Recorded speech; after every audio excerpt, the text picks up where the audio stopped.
Coach Andre, ya, jadi market saat ini lagi nunggu beberapa sentimen dari global dan nasional, khususnya dari global ya. Dimana yang pertama, Mau dapat bimbingan intensif belajar saham dan referensi? Bisa tanya jawab secara intensif? Yuk, daftar Mtrade sekarang di mtrade.id/whatsapp atau klik di bawah sini ya. pasar tuh masih wait and see dengan simposium The Fed, konferensi Jackson Hole pada tanggal 26 sampai 28 Agustus 2021. Dan nanti malam juga akan ada rilis data GDP Amerika kuartal 2 2021 dan data jobless claim mingguan gitu. Ya, jadi diproyeksi akan semakin membaik. Nah, bicara Udah keluar, tentang ya, udah keluar. udah keluar. Oh, Jadi baru aja ini. GDP, ya Hasilnya gimana? GDP Amerika actualnya 6,6, slightly below ya, ekspektasi 6,7, tapi lebih bagus dibandingin sebelumnya 6,5. Jadi saya bilang netral. Mungkin Terus bisa kalau terus kalau terus kita lihat jobless claimnya 353.000, oke lah, inline sama market lah. Tapi kalau kita lihat core price inflasi 6,1, inline, GDP price index 6,1 gitu. Jadi ya sebenarnya overall ekonomi kayaknya inline dengan market expectation ya. Jadi ini sebenarnya menyebabkan ketakutan tapering juga gitu. Ternyata angka actual 6,6, sebelumnya 0,5, angka inflasinya juga sesuai dengan ekspektasi dari pasar ya. Jadi benar-benar kita lihat mestinya banyak hasil dari pertemuan The Fed ini akan menentukan arah market ya. Jadi tadi mungkin dari omongin bahwa Korea udah mulai naikin rate, jadi sebenarnya inilah beberapa ketakutan makro yang mungkin teman-teman harus maintain lah in the next 2 or 3 ini days. banyak banget yang nanya tentang bank digital. Teman-teman sabar, pastinya nanti kita akan bahas. Ini kita mau bahas tentang makro dulu karena ini market benar-benar lagi menanti hasil rapat The Fed di akhir pekan ini. Nah, ini kalau bicara tentang emerging market di Asia terutama ya. Kita bicara tentang ini dulu ya teman-teman ya. Jadi sentimen globalnya. Nanti yang digital banking pasti kita akan bahas satu-satu semuanya. Emerging market di Asia, menurut Coach Andri, ini udah siap hadapi tapering belum ya dari The Fed? Meskipun tapering juga belum tentu akan langsung dilaksanakan. Beberapa hal yang aku lihat bisa menjadi kekuatan untuk pasar fixed income di Asia Tenggara adalah mata uang Asia Tenggara yang mungkin saat ini dinilai terlalu rendah atau undervalue gitu. Nah, ini correct me if I wrong juga gitu. Jadi apakah ini menjadi satu hal yang positif dan beberapa hal lagi nanti lain yang mungkin saya akan bahas juga. Jadi undervalue-nya dianggap nilainya terlalu rendah, mata uang di Asia ini bisa mengurangi risiko arus investor asing yang keluar gitu. Terus ya itu yang pertama. Kemudian yang kedua, kalau kita lihat spread dari rata-rata 7 hari obligasi 10 tahunan Indonesia dan Malaysia terhadap US Treasury bond yield ini dengan durasi yang sama, itu cukup lebar spreadnya ya dibandingkan pada Juni 2013 yang lalu ketika terjadi tapering. Ya, apakah ini juga akan jadi satu hal yang positif buat Indonesia dan Malaysia pastinya. Kemudian poin yang ketiga yang menarik adalah cadangan devisa yang cukup besar. Yang ketiga adalah cadangan devisa yang cukup besar di Indonesia, Thailand, dan Filipina yang udah naik secara cukup tinggi ya, absolut dari level yang kalau dibandingin Mei 2013 tuh jauh gitu ya. Jadi apakah hal ini juga akan menjadi satu hal yang positif untuk negara-negara berkembang di Asia ini dalam menghadapi tapering gitu. Jadi mungkin 3 hal ini yang mau kita bahas dulu sebelum kita bahas bank-bank digital yang lagi ditanyain teman-teman semuanya. Oke, mungkin untuk tadi Jeffrey sudah ngomong ya bahwa di Korea udah mulai naikin interest rate. Jadi yang mereka lakukan itu adalah ahead the curve ya. Jadi kelihatannya mereka mau coba maintain foreign outflow-nya ya. Makanya mereka naikin rate dulu gitu. Jadi yang terjadi sebenarnya kalau teman-teman ngomongin tapering, kalau Amerika naikin rate, udah otomatis banyak dari pemegang equity ini akan convert ke US Treasury ya. Jadi karena kan resikonya resiko ibaratnya ya mereka mendingan beli long term tenor di sana karena balik lagi secara safety, secara risk itu lebih aman di Amerika ya dibandingin dengan di emerging market. Jadi yang akan mereka lakukan adalah capital outflow. Nah untuk Asia sendiri memang baru Korea ini, kemudian kita nggak tahu siapa yang menyusul. Kalau Indonesia memang view-nya kan masih stabil ya, masih sama dari BI. Kita lihat juga di ASEAN juga belum ada yang mau menaikkan rate, karena baik lagi kalau kita udah terpaksa naikin suku bunga, ya kita bayar bunga juga lebih mahal. Teman-teman bayar bunga margin lebih mahal, bayar bunga floating KPR juga lebih mahal. Padahal di satu sisi kan teman-teman juga ya masih banyak yang kerja dari rumah ya. Walaupun di WFA belum tentu sebenarnya nggak dapat duit gitu, tapi ya tetaplah mobility kan berkurang ya. Yang biasanya mungkin kita iwir-iwir kemana lah, sekarang jadi cuma di rumah. Jadi balik lagi, ini kita mesti nunggu, kita nggak bisa gegabah kita harus naikin suku bunga atau enggak. Yang pasti basically kalau Amerika naikin suku bunga pasti kita akan terbatuk-batuk. Sehancurnya saya nggak tahu kapan, tapi yang kita bisa lihat bahwa dari obligasi di Indonesia sendiri masih cukup stabil. Kalau kita lihat capital inflow-nya juga masih cukup terkontrol ya. Kalau saya lihat yield-nya juga baru naik ke 6,3, minggu lalu 6,2. Jadi saya nggak gitu melihat banyak capital outflow, makanya rupiahnya juga masih bisa stabil. Jadi teman-teman nggak usah terlalu worry dulu lah terhadap perkembangan dolar atau perkembangan obligasi, karena ini masih berita dan kita masih banyak perkembangan yang kita lihat juga lah. Oke.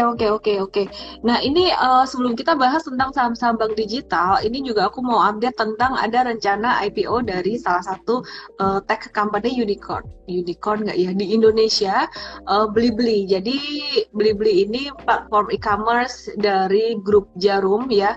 Ini udah bekerja sama dengan Credit Suisse Group dan juga Morgan Stanley untuk menjajaki kemungkinan IPO ya. Ditunggu aja teman-teman, kalau sampai IPO berarti nanti indeks teknologi di Indonesia akan semakin rame. Dan gimana Bukalapak? Saya rasa sih Bukalapak sekarang juga masih dalam tahap pembentukan harga ya. Sekarang juga masih di level bottom dekat dengan harga IPO ya teman-teman. Kalau ditanya apakah bisa naik atau enggak, pastinya bisa, tapi kalau marketnya lagi ada kekhawatiran tapering, pastinya mereka juga saham ini juga akan slow down sama seperti yang lain kan. Hari ini yang terkoreksi juga bukan cuma Bukalapak gitu.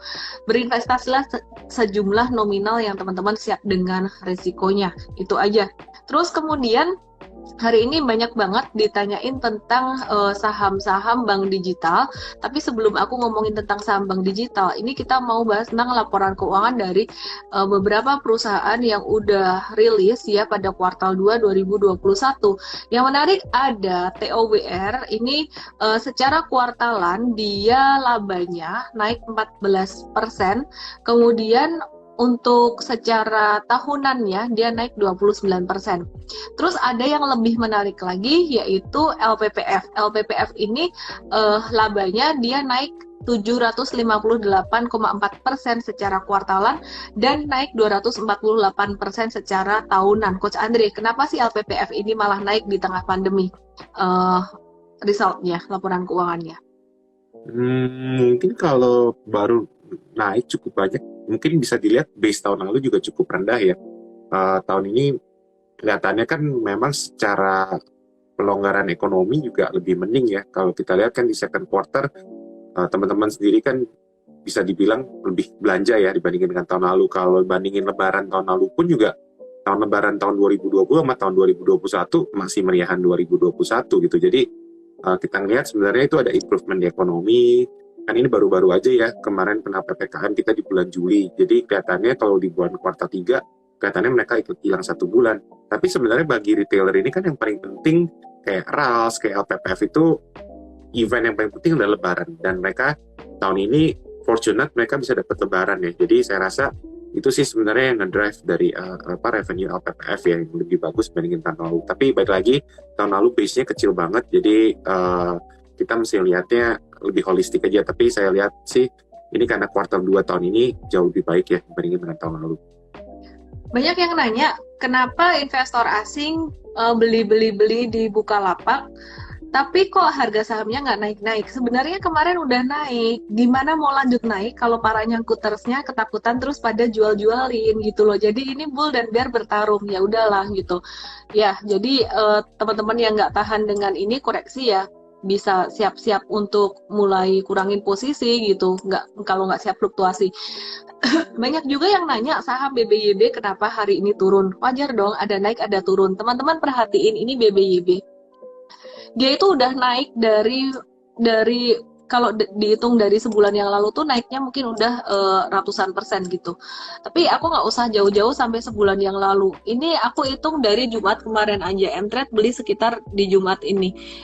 Sampai level tertinggi kemarin sebelum disuspend itu dia udah naik 54%. Bahkan kalau teman-teman hitung sampai sekarang aja ini dia udah kena 36% gitu ya. Jadi untuk swing trader emang seharusnya jualan. Mtrade udah jualan untuk swing tradernya sehari sebelum suspensi. Kok bisa tahu ini apa namanya mau turun? Kita nggak tahu kalau mau turun. Ini pokoknya candle indecision seperti ini dan dekat resisten 2000 round number, ya udah jualan dulu. Yang namanya swing trader 2-3 hari dapat 40%, ya itu udah bagus banget gitu.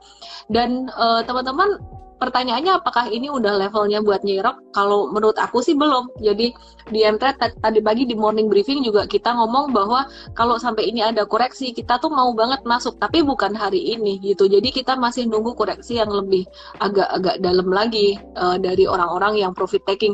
Bisa nggak sih? Bisa-bisa aja. Kenapa enggak? Ya, jadi ada kemungkinan gerakannya akan bisa jadi kayak ya ini BABP koreksi juga tadi. Aku coba cari ya. Ya, bisa jadi kayak BGTG kayak gini, koreksi 2 hari, kemudian ada tanda reversal lagi, atau kayak saham yang lainnya gitu ya. Jadi kayak saham bank digital yang lain. Aku lupa apa yang kemarin. Terus hari ini Bank Aladin Syariah hari ini turun nih dari level 3.550-nya. Nah, di Mtrade tadi jangka pendeknya kita exit.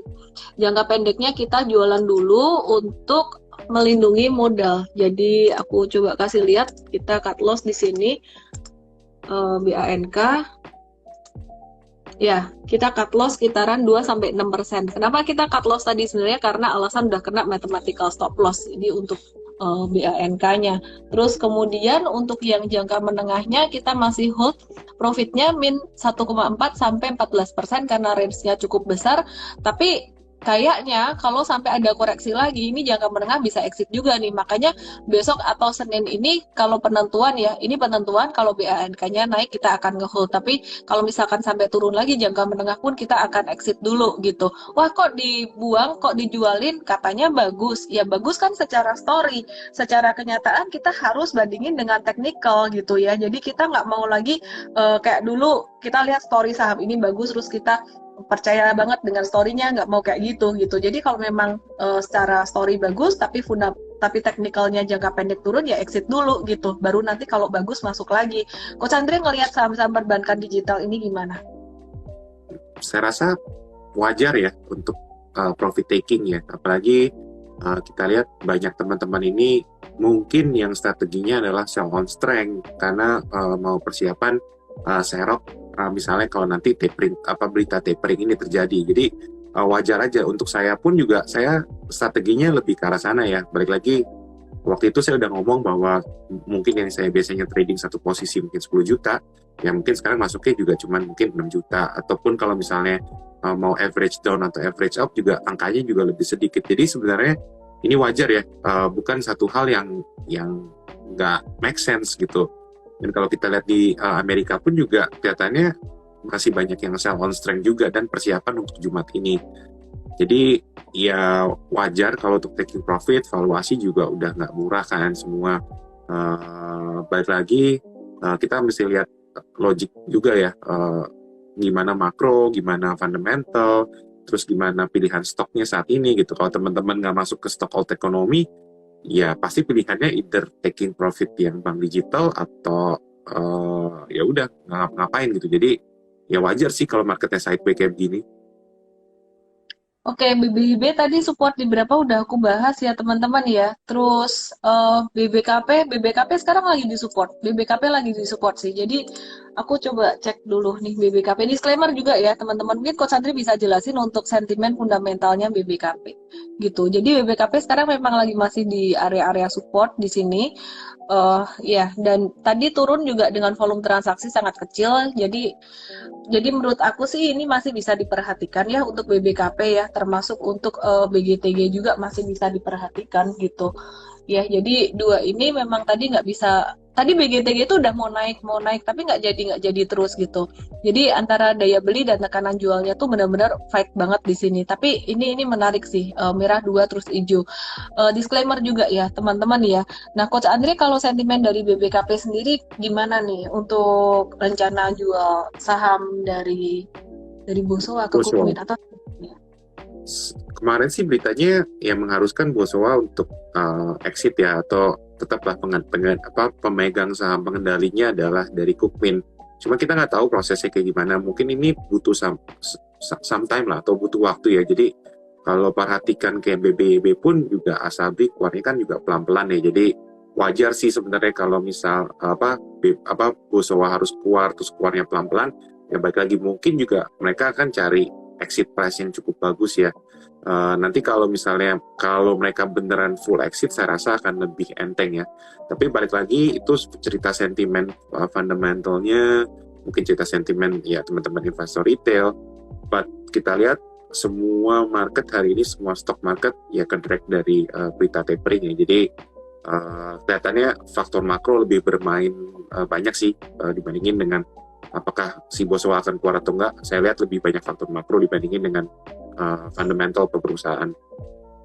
Ya makronya sekarang lagi lebih pengaruh lebih kuat. BABP gimana hari ini? BABP candle-nya merah gitu, udah membentuk lower high. Tadi yang trade keluar juga untuk jangka menengahnya. Jadi jangka pendek udah keluar kemarin, jangka menengah keluar hari ini. Arto masih wait and see teman-teman ya. Tadi hampir exit juga kita, tapi kita lihat ya kayaknya masih cukup oke, ada sentimen positif. Kita masih ngehold, masih wait and see untuk Arto. Dan hari ini jujur kita banyak kurangin posisi untuk saham jangka pendeknya gitu. Jadi saham jangka pendek kita banyak sell hari ini dengan posisi ada yang BEP, ada yang cuan, ada yang rugi dikit gitu. Kenapa? Karena ya ini mengantisipasi sentimen meeting the Fed.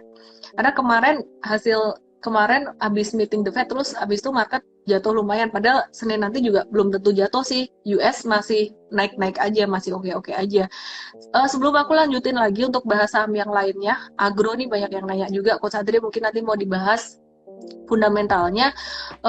Terus Tekim dari INKP juga kemarin atau tadi pagi udah dibahas di Mtrade, kita buatin risetnya. Jadi tadi tim kita dan Coach Andrea ada bikinin riset Tekim dan INKP untuk yang VIP member, VIP user bisa dibaca, dan kita juga ada bikinin risetnya BBYB. Jadi kalau teman-teman pengen tahu kenapa BBYB menarik, Tekim dan INKP menarik, bisa dibaca di situ.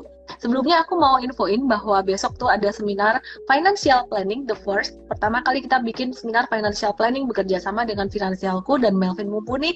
Pastinya besok kalau nggak salah jam 5 sore, langsung aja download aplikasi Mtrade dan scroll banner di atasnya ya, jam 5 sore. Gratis buat semuanya, cara ikutnya gampang, tinggal download aplikasi Mtrade aja. Dan Sabtu jam 10, teman-teman akan belajar dengan Coach Andre dan juga dengan saya, tapi banyak dengan Coach Andre besok Sabtu ya. Saya akan bahas secara teknikal aja gitu tentang cara membaca laporan keuangan perbankan, di mana sekarang udah banyak banget laporan keuangan kuartal 2 yang keluar.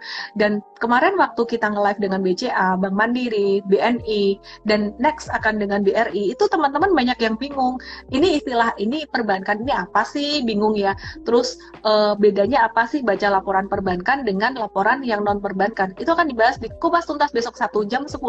Kalau yang Sabtu ini khusus untuk member VIP, jadi langsung aja klik link di bio saya atau mtrade.id buat ikutin acara ini. Oke, sekarang kita mau bahas tentang agro. Gimana Coach Andre agro secara fundamental? Agro sih secara fundamental masih ya, jadi ini bank digital, dan kalau saya perhatikan memang ya agro ekosistemnya cukup bagus. Kalau kalau kemarin kita ngomong dengan Mandiri punya Living, kemudian BNI juga punya BNI Mobile Banking yang baru. Nah untuk BRI ini kan ekosistem digitalnya nanti dari agro ya, jadi cukup menarik gitu, karena kita tahu jumlah nasabah BRI juga cukup banyak, kemudian kurnya juga cukup besar, dan ini make sense untuk agro untuk tap into the ecosystem. Nah, kalau dari segi fundamental itu, tapi yang menarik dari agro adalah dari segi flow ya. Kalau kita lihat kan market cap-nya agro ini udah cukup besar. Saya coba cek sebentar. Agro itu market cap-nya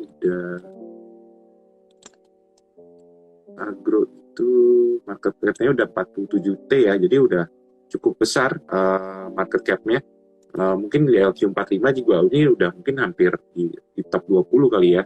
Market cap agro. Jadi sebenarnya ini menarik ya untuk Faravan masuk juga. Tadi kan Pak Jeffries juga bilang kan bahwa ya karena mereka ngikutin market ya mereka juga harus invest di bank-bank digital. Nah, invest di bank digitalnya apa? Kalau mungkin mereka belum bisa masuk BBYB atau BABP, ya pilihannya kan nggak jauh-jauh nih dari bank, dari Harto. Nah, ini dari agro ini kan kemungkinan potensi masuk inklusi LQ45 ada ya. Jadi saya rasa secara flow ini mereka akan benefit dari flow, fundamental nggak ada yang berubah, ini tetap ekosistem game. Jadi menurut saya agro masih something yang kita bisa lihat sih, terutama mungkin untuk teman-teman yang suka swing trading atau investing dalam jangka waktu menengah. Oke, teman-teman, jangka menengah story dengan jangka pendek teman-teman mesti bisa bedain ya. Jangka pendeknya tadi kita agro agak ada exit dikit. Kenapa? Ya karena kita antisipasi untuk fluktuasi jangka pendek jelang meeting the Fed nanti. Terus banyak yang nanya BGTG. So far aku ngelihat saham perbankan digital ini yang chartnya bukan fundamental, bukan story-nya, yang hari ini chartnya paling lumayan tuh ini si BGTG ini sih gitu, dan ini pas di support. Anyway, disclaimer lagi ya teman-teman ya. Terus BGTG kan buyback, baru juga cut loss, terus disuruh buyback lagi. Ya namanya trader gitu, kalau nggak mau cut loss ya jadi investor. Kalau nggak mau cut loss jadi investor. Kalau misalkan ini ternyata dia misalkan naik, kalau nggak di buyback kan teman-teman juga gimana juga gitu ya. Jadi itu trader ciri-ciri dari trader apa? Berani beli, berani profit taking, berani stop loss, harus tegas. Kalau nggak berani ya jangan trading ya, jangan trading. Masukin aja deposito. MTEK gerakannya akan mirip banget dengan Bukalapak ya. Jadi kalau misalkan Bukalapaknya naik ya dia akan naik, kalau Bukalapak masih turun dia akan masih turun. INKP dan TKIM kita ngelihat secara fundamental cukup menarik dan valuasinya sangat terdiskon sekali, di bawah rata-rata valuasi 5 tahun, jauh banget di bawah rata-rata itu. Selengkapnya ada di riset di Mtrade. Teman-teman yang member Mtrade langsung aja dibaca. Coach Andre mungkin bisa diceritain dikit untuk fundamentalnya TKIM, INKP ini buat investasi, bukan buat trading jangka pendek. Jangan lupa download aplikasi Mtrade di Android dan nikmati edukasi premium sekarang.